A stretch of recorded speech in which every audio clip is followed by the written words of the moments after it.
Wow, you get the dueling. Come on, Strano. Bring out those Street Fighter skills, baby. Oh, I also have to drive. Oh, what a moron. Hello everyone, and welcome back to the channel. Today's review video is dedicated to one of the best designed games of all time, in my opinion. Now that game, of course, is It Takes Two. So game designer Josef Fares really went above and beyond with this one. I've always been a fan of his work, but upon first look, I wasn't really sure about this one. I really enjoyed A Way Out, which is also a Josef Fares game, by the way, and just thought It Takes Two looked and felt drastically different. But looking back now, I'm sure glad I decided to give this one a go, because not only is it my all-time favorite co-op game to play, it's hands down one of my all-time favorite games overall across all genres. Now with It Takes Two, there is just so much to cover when thinking about a review. Now the first thing I want to cover is the fact that this game can be enjoyed by partners and friends alike.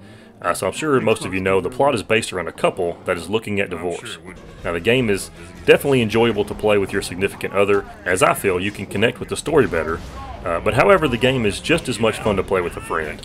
I will say that regardless of who you choose to play the game with, the story is top-notch.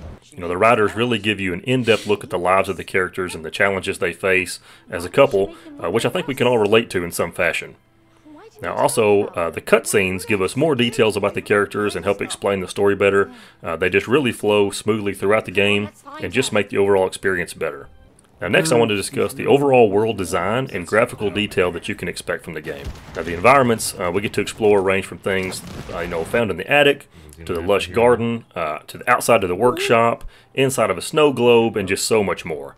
Each stage that we reach is just rich in detail, provides a vast array of colors that creates really stunning environments.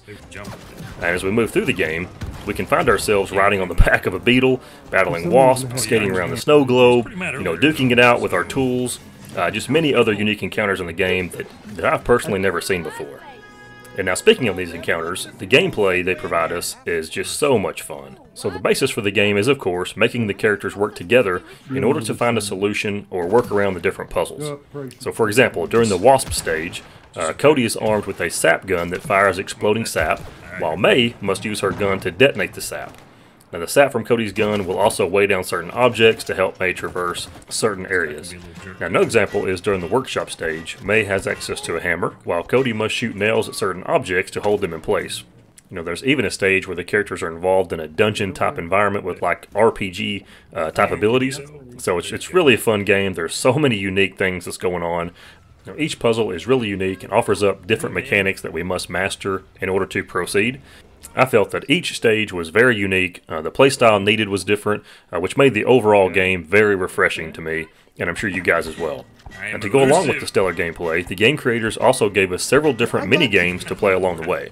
Now these mini-games are a great way to break up the game and really keep things interesting. The different little games are like Whack-A-Mole, or they call it Whack-A-Cody, to Tug of War, to Tank Brothers, Laser Tennis, and just so many other little games. Now there aren't any in-game rewards to winning the mini-games, other than the satisfaction of knowing that you beat your partner, of course, which is plenty in most cases.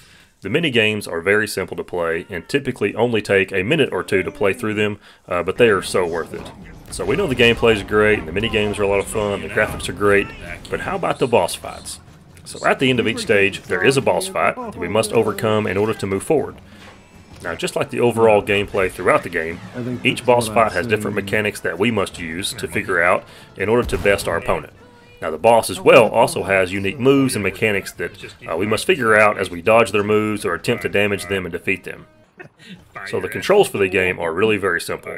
I personally use a mouse and keyboard combination, as well as an Xbox controller, and either one is comfortable and easy to master.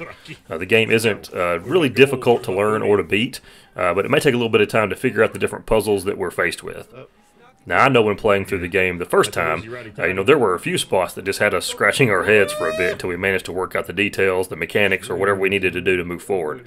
But to me, that just makes the game more rewarding. And one last thing I want to mention is the Friends Pass with the game. So you can invite a friend to play the game with you, even if they don't own the game. Now we personally took advantage of this great deal through the Steam platform on PC, which was very simple. First, have your friend download the Friends Pass of the game from the Steam store. Then you can invite them to play from within the main menu of the game. Then you're ready to team up and enter the game. But one other good thing is if neither person owns the game, you can both download the Friends Pass and play through the first level absolutely free, which I guarantee will get you hooked.